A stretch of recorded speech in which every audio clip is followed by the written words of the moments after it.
یہاں یہ سمجھ لیجئے کہ یاجوج ماجوج سے کیا مراد ہے۔ حضرت یافس علیہ السلام، جو تین بیٹے تھے حضرت نوح علیہ السلام کے، سام، حام، یافس۔ سامی نسل کے بارے میں تو ہم نے بہت کچھ سمجھ لیا کہ حضرت ابراہیم بھی سامی نسل سے تھے، پھر قوم عاد بھی سام ہی کے نسل کی ایک شاخ تھی، قوم سمود بھی اسی کی شاخ تھی۔ یہ تمام جو ہے یہ تو سیمیٹک ریسز ہیں۔ حضرت یافس کی اولاد نے یہ سینٹرل ایشین ماؤنٹینز کا جو سلسلہ ہے اس کو کراس کیا اور شمال میں چلے گئے، اور شمال میں جا کر دائیں بائیں پھیل گئے۔ پھر یہ میدان ہے، ٹینڈرے کا میدان اور فلانے میدان اور بڑے بڑے کھلے میدان ہیں، تو گویا کہ ایشیا کو درمیان میں جو یہ سلسلہ ہے کوہ تقسیم کر دیتا ہے، ایک شمالی حصہ ہے، ایک اس کے جنوبی حصہ ہے۔ یہ شمالی میں چلے گئے اور جا کر پھر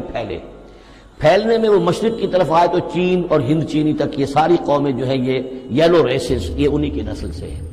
اور مغرب میں چلے تو روس، اور روس سے ہو کر روس کے ساتھ ملتا ہوا علاقہ ہے اسکینڈینیوین کنٹریز کے ساتھ، پھر وہاں سے وہ اتر کے اور یورپ کے بھی جو یہ مغربی ممالک ہیں، اینگلو سیکسنز جو ہیں، یہ بھی در حقیقت اسی سے اسکینڈینیوین کنٹریز سے اترے ہوئے لوگ ہیں۔ تو یوں سمجھ لیجئے کہ ویسٹرن یورپ اور ایسٹرن یورپ کا بھی خاص طور پر شمالی علاقہ، اور پورا یہ روس کا علاقہ، اور پورا صحرائے گوبی، اور پورا چین، اور وہاں تک جو ہے ہند چینی تک، یہ یافس کی نسل ہے۔ یافس کے جن بیٹوں کے نام تورات میں آئے ہیں، کئی نام ہیں، وہ کوئی ایک دو نہیں، ان میں گوگ اینڈ میگوگ بھی ہے، توبال بھی ہے، موسک بھی ہے۔ موسک ایک شخص کا نام ہے، اور ماسکو ہو سکتا ہے کہ اسی نے آباد کیا ہو اور وہیں سے وہ نام بنا ہو۔ توبال اور بالٹک سی جو ہے اس ایریا کے اندر جو ہے بالٹک سٹیٹس، توبال ان کے ایک بیٹے کا نام تھا۔ یہ تورات کے اندر نام دیے گئے ہیں، گوگ اینڈ میگوگ، یاجوج ماجوج، یہ بھی انہی کے بیٹوں کی۔ یہ تمام اقوام جو ہے یہ وحشی ہے، اور یہ تاخت و تاراج کرنا، لوٹ مار کرنا، یہ ان کا طریقہ ہے، اور ان کا ہے ذکر جو یہاں پر ہو رہا ہے۔ یہ جو سیلاب آیا تھا، کولونیل سیلاب جو ہم پر آیا تھا، جس میں کہ یہ اینگلو سیکسنز تھے، یہ سب کے سب جو ہیں یہ اسی نارڈک ریسز سے ہیں، یہ بھی یاجوج اور ماجوج کی نسل ہیں۔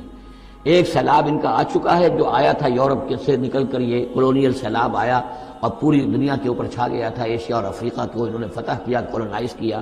اب اگرچہ ان کی وہ بساط ایک دفعہ تو لپیٹ دی گئی ہے، وہ واپس چلے گئے ہیں، انڈائریکٹلی ہم پر حکومت کر رہے ہیں۔ ابھی ان کے جو ملٹی نیشنلز ہیں ان کے ذریعے سے، یا بینکوں کے ذریعے سے، IMF کے ذریعے سے، ورلڈ بینک کے ذریعے سے انڈائریکٹ حکومت ہے جو نیو ورلڈ آرڈر ہے۔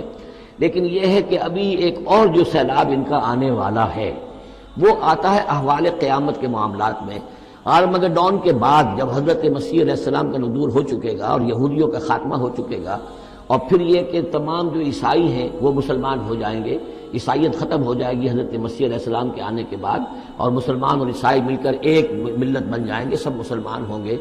اس کے بعد آخری سیلاب پھر آنا ہے جو اس کے خلاف، وہ احادیث میں آتا ہے، پھر وہ یاجوج اور ماجوج کا ہوگا۔ اور میرے نزدیک یہ یاجوج اور ماجوج جو ہے وہ ایسٹرن علاقے سے آئیں گے، چائنا وغیرہ سے، ہند چینی سے۔ آرمگڈون جو ابھی ہونی ہے فوری طور پر بڑی جنگ، اس میں یہ لوگ جو ہیں بیٹھے رہیں گے، یہ جنگ میں حصہ نہیں لیں گے۔ یہ مڈل ایسٹ میں جنگ ہوگی، یورپین پاور ساری ہوں گی، کرسچین پوری طاقتیں ہوں گی، اور ادھر جو ہے مسلمان ہوں گے، اور حضرت مہدی جو ظاہر ہوں گے، جو اللہ تعالیٰ ایک عنایت کرے گا مسلمانوں کو لیڈر عرب کے اندر، وہ پیدا ہوں گے، مجدد ہوں گے، اور ان کے ذریعے سے عرب کے اندر ایک اسلامی حکومت بھی قائم ہوگی۔ لیکن ان کے لیے مدد کے لیے خراسان کے علاقے سے فوجیں آئیں گی، مشرق سے آئیں گی، اور یہ علاقہ جو ہے وہ ہے جو ہمارے قریب ہے، اور ہم بھی اسی علاقے میں ہیں۔ اللہ تعالیٰ ہمیں توفیق دے کہ یہاں وہ ہم پہلے اس نظام میں خلافت قائم کریں، تاکہ یہاں سے پھر فوجیں جائیں اور حضرت مسیح کے ساتھ ہو کر اور حضرت مہدی کے ساتھ ہو کر عیسائیوں اور یہودیوں کے ساتھ جنگ کریں، اور بالآخر پھر یہ کہ پوری دنیا میں اسلام کا بول بالا ہوگا۔ لیکن جب یہ ہو چکے گا اس کے بعد ایک سیلاب پھر آئے گا یاجوج اور ماجوج کا۔ تو یہ چونکہ پوری ایک سلسلہ ہے، ایک نسلیں ہیں اس کے اندر بہت سی، تو ان میں چونکہ تفسیری اعتبار سے بہت سی باتیں جو ہے مختلف آراء بھی سامنے آئیں گی، تو میں نے جو رائے میری ہے وہ آپ کے سامنے بیان کر دی ہے۔ اس وقت میں وہ یاجوج ماجوج تھے جو ان شمالی دروں سے آ کر حملے کرتے تھے۔ قالوا یا ذا القرنین ان یاجوج و ماجوج مفسدون فی الارض، وہ جو میں نے عرض کیا ہے کہ قیامت کے قریب بھی معاملہ ہوگا، یہ سورہ انبیاء کی آیات 97-98 ہے۔ حتی اذا فتحت یاجوج و ماجوج وهم من کل حدب ینسلون واقترب الوعد الحق فاذا هی شاخصۃ ابصار الذین کفروا۔ اب زیادہ دور نہیں، ہم سورہ انبیاء بھی قریب ہی آ رہی ہے، انشاءاللہ وہاں اس کو ہم پڑھیں گے۔ تو دو جگہ قرآن مجید میں یاجوج اور ماجوج کا ذکر ہے، ایک یہ جو قریب قیامت میں ان کا جو ظہور ہونے والا ہے، ایک اس وقت کا معاملہ یہ چھوٹا سا تھا کہ جو ذوالقرنین کے سامنے آیا ہے۔ تو کیا ہم آپ کے لیے ایک سالانہ خراج طے کر دیں تاکہ آپ ہمارے لیے یہاں ایک سد تعمیر کر دیں، ایک بند باندھ دیں یہاں پر؟ قال ما مکنی فیہ ربی خیر۔ اب دیکھیے ان کا کردار، ان کا مجھے جو کچھ میرے رب نے دے رکھا ہے، دولت دے رکھی ہے، مال دے رکھا ہے، وہ بہت بہتر ہے اس سے کہ جو تم مجھے پیش کر رہے ہیں، مجھے خراج کی ضرورت نہیں ہے۔ ہاں تمہاری ایک ضرورت ہے، میں وہ پوری کر دیتا ہوں۔ فَعِینُونِی بِقُوَّةٍ، مجھے مین پاور فراہم کرو، باقی ساری سامان جو ہے میں فراہم کر لوں گا، لیکن بہرحال اس کو بنانے کے لیے، دیوار بنانے کے لیے اور دونوں پہاڑوں کے درمیان اتنی بڑی جو سد تعمیر کرنے کے لیے جو مین پاور چاہیے، اعینونی بقوۃ،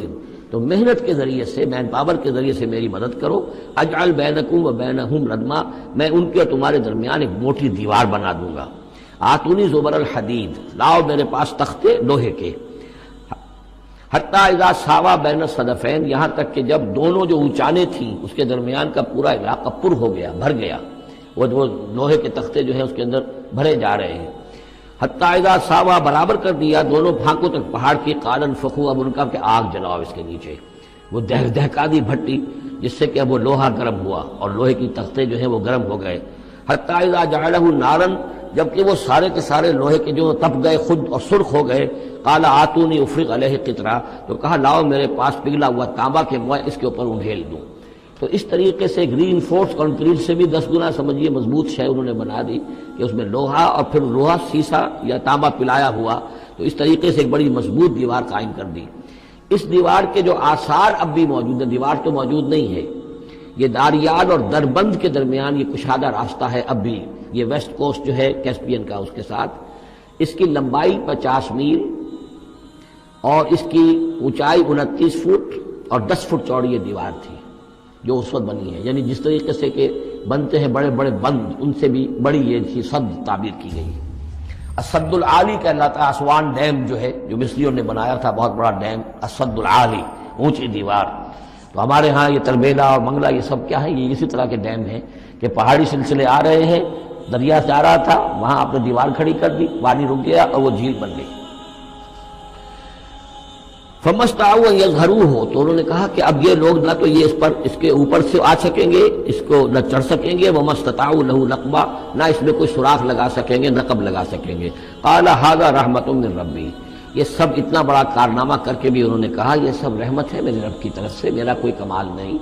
یہ سب اللہ کی طرف سے ہے۔ فَإِذَا جَاءَ وَعْدُ رَبِّي، اور جب میرے رب کا وعدہ آئے گا، جَعَلَهُ دَكَّا، وہ اس پوری دیوار کو جو ہے ریزہ ریزہ کر دے گا، ختم ہو جائے گی دیوار۔ اب وہ دیوار وہاں موجود نہیں ہے، وہ ختم ہو چکی ہے امتداد زمانہ سے، اب اس کے کوئی آثار باقی نہیں رہے، بس آثار معلوم ہو جاتے ہیں کہ یہاں وہ دیوار ہوتی تھی جس سے یہ میں ڈائمنشنز آپ کو دیے ہیں۔ وَكَانَ وَعْدُ رَبِّي حَقًّا، اور میرے رب کا وعدہ جو ہے وہ حق ہے، سچ ہے، پورا ہو کر رہے گا۔ وَتَرَكْنَا بَعْضَهُمْ يَوْمَئِذٍ يَمُوجُ فِي بَعْضٍ، اب جب یہ وقت آئے گا اللہ تعالیٰ کا قیامت کا وقت، تو ہم چھوڑ دیں گے اس روز ان کو، یہ ایک دوسرے میں گتھم گتھا ہو جائیں گے۔ یہ جو کچھ ہونے والا ہے قرب قیامت سے پہلے، جس قسم کے لشکر آنے ہیں اور جیسی جنگیں ہونی ہیں، اور یہ جو یاجوج ماجوج جب آئیں گے تو آتا ہے احادیث کے اندر کہ پورے دریا اور پورے سمندر پی جائیں گے، ہر چیز کھا جائیں گے، اور یہ معلوم ہوتا ہے کہ یہ چینیوں کے ہاں تو خاص طور پر سانپ بچھو جو شے ہو، کتا بلی، ہر شے چٹ کر دیں، کوئی شے نہیں چھوڑتے۔ اب میں سمجھتا ہوں کہ شاید آدم خور بھی ہوئے کہ کسی وقت میں جب ان کو ضرورت پڑے تو آدمی کو بھی کھا جائیں، جو کتے کو، بلی کو، سانپ کو، بچھو کو، ہر چیز کو کھا جائیں۔ تو ان لوگوں کا معاملہ جو ہے واقعتاً یہ جب ابھی تو ذرا رکے ہوئے ہیں، کنٹینڈ ہے ایک طرح سے، لیکن ایک وقت میں ان کا بند کھلے گا، اور چونکہ پھر یہ جو ہے تمام چاروں طرف ان کے پہاڑ ہیں،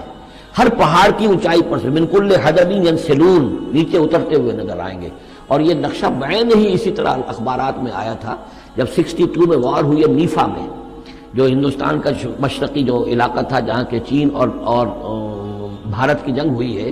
تو اس کے الفاظ جو اخبارات میں آئے تھے، waves after waves of Chinese soldiers were coming down the slopes،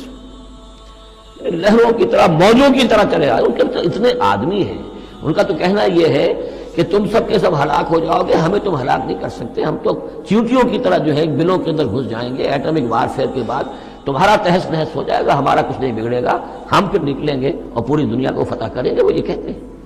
اور معلوم ہوتا ہے کہ واقعتاً آخری